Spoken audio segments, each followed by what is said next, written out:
अस्सलामु अलैकुम वरहमतुल्लाह। फ्रेंड्स, मैं आपको दुबईयाल यूट्यूब चैनल में खुश आमदीद कहता हूँ। आज हम बात करेंगे कि जो साथी यहाँ दुबई यूएई में आना चाहते हैं और उनको ये समझ ही नहीं है कि वीज़ा हमारा किस स्टेटस का होना चाहिए। हमें ज़्यादातर लोग फोरमैन भी आते हैं, लेकिन जब कंपनी में आते हैं तो कंपनी उनका कारपेंटर का, स्टील फिक्सर का, मेसन का वीज़ा लगा देती है। और ड्राइवर भी आते हैं तो उनका भी यही वीज़ा लगता है। तो वीज़े का स्टेटस अच्छा होना, वीज़े का जो नाम है, डेजिग्नेशन है, वो अच्छा होना कितना ज़रूरी है और इसके क्या फ़ायदे हैं और इसके क्या नुकसानात हैं। आज इस वीडियो में हम ये डिस्कस करेंगे कि जो भी नया बंदा आना चाह रहा है दुबई यूएई के अंदर, उसे किस स्टेटस का वीज़ा लेना चाहिए, उससे किस वीज़े पर यहाँ पर आना चाहिए ताकि वो यहाँ आकर अपना एक मुकाम बना सके, ना कि सारी ज़िंदगी लेबर रहे। तो उसे कौन सी ऐसा वीज़ा लेके आना चाहिए, वो चाहे पाकिस्तान से हो या यहाँ से अगर कोई कंपनी उसे वीज़ा दे रही है तो उसे क्या कहना चाहिए उन कंपनी वालों को कि मुझे किस स्टेटस का वीज़ा चाहिए, जिस वीज़े के अंदर वो तरक्की कर सके, जिस वीज़े के अंदर आगे बढ़ सके। तो आज हम इंशाल्लाह इसमें ये डिस्कस करेंगे। और मैं अभी एक पार्क में बैठा हूँ, यहाँ से आप देख भी सकते हैं। ये अबू ज़बी वस्बा का एक पार्क है, वहाँ पर आया था थोड़ा घूमने के लिए। तो चलो थोड़ा सा ये आपको अंदाज़ा भी हो जाएगा देख के, और दूसरा ये है कि आपको मैं इन्फॉर्मेशन भी दे दूंगा इंशाल्लाह साथ साथ में। ठीक है दोस्तों, तो देखें, आगे बढ़ने से पहले सबसे पहले मैं आप सबका शुक्रिया अदा करता हूं, क्योंकि आप प्रॉपर मेरी वीडियोस देखते हैं और लाइक करते हैं, शेयर भी करते हैं और चैनल को सब्सक्राइब भी करते हैं। तो आपकी बहुत नवाजिश, बहुत शुक्रिया। और जिन्होंने अभी तक सब्सक्राइब नहीं किया उनसे गुजारिश भी है कि चैनल को सब्सक्राइब कर लें, ताकि हर नई अपडेट जो दुबई यूएई के बारे में है वो आपको बर वक्त मिल सके और घंटी के बटन को भी ऊपर दबा लें। अच्छा, वीडियो देख रहे हैं जो ज़ाहिर है वो या तो दुबई आना चाहते हैं या दुबई में रह के गए हैं, या फ्यूचर में उनका प्लान है कि हम दुबई में जाएंगे और वहाँ पर मतलब काम करेंगे यूएई के अंदर, अबू धाबी के अंदर जाके कुछ अपनी मजदूरी करेंगे और अपने घर वालों की कफालत करेंगे। तो ज़ाहिर है वही लोग इस वक्त वीडियो देख रहे होंगे। देखें भाई, मेरी सबसे गुजारिश है कि जो भी बंदा किसी एजेंट के थ्रू आ रहा है, डायरेक्ट कंपनी से वीज़ा ले रहा है, किसी प्यारों के थ्रू वीज़ा ले रहा है। अभी वीज़ा लेने के 3-4 तरीके हैं। देखें, पहले कैसे लेंगे, आप किसी एजेंसी के थ्रू वीज़ा लेंगे, एजेंसी में जाएंगे, जैसे पाकिस्तान में बहुत सारी एजेंसी हैं, वहाँ से वीज़ा लेंगे। एक तो ये हो गया। दूसरा ये है कि किसी कंपनी के हेड ऑफिस में डायरेक्ट जाते हैं, आपकी काबिलियत है, आप काबिल हैं, तो कंपनी आपको वीज़ा दे देती है। ठीक है, दूसरा तरीका ये हो गया। तीसरा ये होता है कि कोई आपका रिश्तेदार, भाई, दोस्त, यार यहाँ पर है और आपका जानने वाला है, तो वो आपको वीज़ा यहाँ से निकलवा के देता है। तो वो ये तीसरा तरीका हो गया। ठीक है ना। चौथा ये तरीका हो गया कि आप इतने इंटेलिजेंट हैं, आप इस काबिल हैं कि कंपनी को आपका पता है और कंपनी खुद ब खुद आपको बुला के वीज़ा देती है कि यार आ जाओ, वीज़ा ले लो, हम तुम्हें फ्री वीज़ा दे रहे हैं और इसकी कोई कॉस्ट नहीं है, जैसा कहते हो वैसा लगा देते हैं, आपकी मर्जी है। अमूमन ऐसा कम होता है।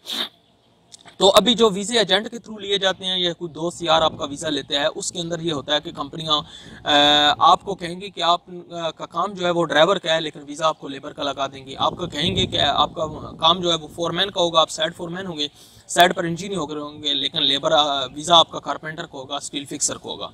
तो ऐसे वीज़ा ना लें, आप अपने स्टेटस का, अपने काम का, जो आपका काम है ना, उसका वीज़ा लें।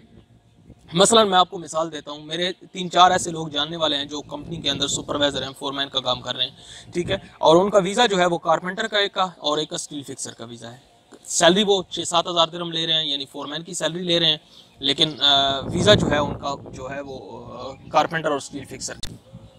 तो जब दोस्तों वीज़ा ऐसा होगा कारपेंटर, स्टील फिक्सर का, तो फिर आपको आगे चलना, आगे तरक्की करना बड़ा मुश्किल हो जाता है। जैसे वो फोरमैन है, सैलरी वो फोरमैन की ले रहे हैं, लेकिन वो लाइसेंस के लिए भी अप्लाई नहीं कर सकते, क्योंकि उनका वीज़ा जो है वो कारपेंटर, स्टील फिक्सर का लगा हुआ है। वो अपने तय फोरमैन है, मतलब अपने आप को वो फोरमैन समझते हैं और फोरमैन है भी, सैलरी भी ले रहे हैं, लेकिन वीज़े में उनका स्टेटस जो है वो एक कारपेंटर और लेबर जैसा है। ठीक है, तो इसलिए वीज़ा का स्टेटस होना, जिस एजेंसी से लें या जो भी आपको दे रहा है उससे पूछें कि फॉर एग्जांपल एक बंदा वहाँ से कारपेंटर आ रहा है, तो उसको बोलो मेरा वीज़ा भाई किस पे लगाओगे। कारपेंटर है तो उससे चाहिए कि उससे कहे कि मुझे वीज़ा अच्छा लगा के दो, किसी अच्छी मतलब नाम का, स्टेटस का, जिससे मैं फ़ाइल ओपन करा सकूँ, जिससे मैं लाइसेंस ले सकूँ, मेरे आगे बढ़ने के चांसेस हो जाएँ। उनसे रिक्वेस्ट करें, अगर लगा दे ठीक है, नहीं तो फिर जो स्टेटस है कम अज़ कम अपना वो वीज़ा लेके आएँ, ताकि वो वीज़ा जब भी कोई देखे तो उसको पता चले कि यार ये बंदा इस काम का है और इसका वीज़ा लगा हुआ है। ठीक है। और दूसरा ये इसका होता है कि नुकसान इसका ये है कि जब आप मतलब देखें अभी फोरमैन है और काम फोरमैनी का कर रहा है लेकिन वीज़ा लेबर का है, तो नुकसान है उसका स्टेटस नहीं है। किसी भी कंपनी दूसरी में ये कैंसिल करके अप्लाई करेगा कि यार मैं फोरमैन हूँ फलां कंपनी में, वो कहेंगे अपना वीज़े का पासपोर्ट की कॉपी लेके हो, और जब वो देखेगा कहेगा भाई किस चीज़ का फोरमैन है तू, तो तेरा वीज़ा लेबर का है। भला वो कहे कि मैं सैलरी इतनी नहीं, सैलरी से कोई फ़र्क नहीं पड़ता, वो वीज़े का जो नाम है ना, स्टेटस है, उससे बहुत फ़र्क पड़ता है, उसकी बहुत वैल्यू है। तो अगर मतलब आप कारपेंटर पे स्टील फिक्सर 20 साल काम कर रहे हैं, ठीक है, फोरमैनिंग पे कर रहे हैं, 5-6 हज़ार सैलरी भी आप रहे हैं, लेकिन वीज़ा अगर आपका स्टेटस का नहीं है, जिस कंपनी में जाएंगे लिंक हो तो वो अलग बात है, लेकिन वो कंपनी आपको जब आपका देखेगी कि वीज़ा लेबर का है, कारपेंटर स्टील फिक्सर लेबर में ही आते हैं, तो आपकी वो वैल्यू नहीं होगी। अगर वही सैलरी 1000 कम भी होती है, आपका स्टेटस अच्छा लगा होता तो आपकी वैल्यू होती। तो ये इसका नुकसान है। और दूसरा इसका फ़ायदा ये है कि अगर आप मतलब किसी यूरोप कंट्री में जाना चाहते हैं, ठीक है, कनाडा वगैरह के लिए या यूएसए और कहीं भी जाना चाहते हैं, तो यूके वगैरह, तो आपके लिए बड़ी आसानी है। अगर स्टेटस का वीज़ा लगा होगा, सुपरवाइज़र, इंजीनियर, मैनेजर, इन चीज़ों का वीज़ा लगा होगा, तो आप जल्दी आपको मतलब वो मिल जाता है, वीज़ा मिल जाता है आपको, ज़्यादा मतलब वो कहते हैं ना पंजाबी में पापड़ नहीं बेलने पड़ते, तो इस तरह वो आपको जल्दी वो आपका काम हो जाएगा, आपकी वैल्यू बढ़ जाती है, आपके वीज़े के स्टेटस से आपकी वैल्यू बढ़ जाती है कि यार नहीं बंदा ये कोई प्रोफेशनल, क्योंकि कंपनी ऐसे तो लगा के नहीं देगी कोई, तो उससे ये होता है। ठीक है। और बाकी अगर बाय द वे पिछले दिनों मैंने सुना था कि ओमान अगर बाई रोड आप जा रहे हैं तो आपका मैनेजर का वीज़ा है तो आप ओमान जा सकते हैं, नहीं तो आप नहीं जा सकते, आपको यहाँ से छोड़ेंगे नहीं बाई रोड गाड़ी पे। तो अभी जहाँ मैं बैठा हूँ इससे ओमान तकरीबन ऐसे कह लें कि 3-4 घंटे का रास्ता है कि हम ओमान बॉर्डर पे पहुंच जाते हैं बाई रोड। ठीक है।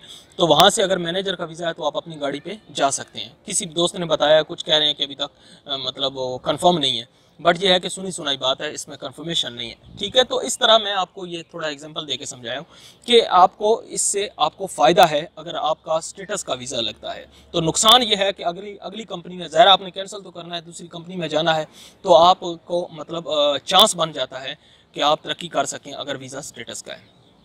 और इसके और ज़्यादा नुकसान ये होते हैं कि आप लेबर में आए हैं तो लेबर ही रहेंगे, आगे बढ़ने की चांस नहीं है। और आगे बढ़ने का चांस तब बंदे के पास होता है जब बंदे के पास लाइसेंस आ जाए, गाड़ी पाँव के नीचे हो, उसका टैक्सियों का किराया बचता है, आगे पीछे जाने के लिए वो जनाब उसको फ़िक्र नहीं होती, जब जहाँ दिल चाहे जाने के लिए गाड़ी निकालो जा सकता है आराम से, और वो अपने उसके पैसे बच जाते हैं और तरक्की की राहें भी हमवार होती हैं। वरना वो 5-10 दिरहम टैक्सी के सोच के, 20-30 दिरहम टैक्सी के सोच के घर से निकलता नहीं है और सारी ज़िंदगी लेबर रह जाता है। भाई चाहे पानी के और सिगरेट के और बसों के रेंट के पैसे बचाने से आप अमीर नहीं हो सकते। थोड़े बहुत पैसे लगा के अगर आपको अच्छा वीज़ा मिल रहा है तो अच्छा वीज़ा लो। अभी जैसे हाल ही में मैंने वीडियो डाली है आपको कार वॉशिंग की और ड्राइवर की, एक कंपनी में मतलब ज़रूरत है, तो बहुत सारे लोगों को, अच्छा उस कंपनी ने क्या किया कि कुछ लोगों को ऐसे मतलब फ्री वीज़े दिए। वो लोगों ने क्या ड्रामा शुरू कर दिया कि यहाँ आके जलील करना शुरू कर दिया, हम कैंसिल कर रहे हैं, हम दूसरी जगह जा रहे हैं। कंपनी ने तो पैसे लगाए होते हैं भाई, वीज़े पे खर्चा होता है तकरीबन 6000 तक खर्चा हो जाता है। घरों के वीज़े सस्ते होते हैं लेकिन ये कंपनियों के वीज़े महंगे होते हैं। इनके हर वीज़े की कैटेगरी के हिसाब से उसकी प्राइस अलग है। तो उन्होंने तंग करना शुरू कर दिया। तो फिर अभी कंपनी ने क्या किया कि उसी बंदे को वीज़ा दे रहे हैं जो बंदा थोड़े बहुते पैसे दे रहा है, जो सीरियस है काम करने में, वरना बंदे को वीज़ा लगा दें। और एक बंदे का बड़ा मज़ा ये है कि इंडियन था, वो छत पे चढ़ गया, कहता है मैं तो छलांग लगा के मर जाऊंगा अगर मुझे कैंसिल नहीं करते, तो मजबूरी बन गई कंपनी को कैंसिल करनी। तो ऐसे बंदे जो पैसे लगा के आएंगे तो उन्हें एहसास भी होगा कि यार हमारी जिम्मेदारी, हम पैसे दे के आए हैं, तो फिर वो कोशिश करते हैं, टिके रहते हैं, अदरवाइज़ बंदे तंग करते हैं। तो ये है दोस्तों कि आप अच्छे स्टेटस का वीज़ा लें ताकि आप आगे बढ़ सकें। तो थोड़ा बहुत खर्चा करके अगर वीज़ा आपको महंगा भी मिल रहा है ना पाकिस्तान से, तो आप स्टेटस का वीज़ा लें जिसकी आपकी वैल्यू बढ़े। यार सारी ज़िंदगी लेबर के वीज़े पे काम करते रहोगे तो क्या खाक तरक्की कर पाएंगे?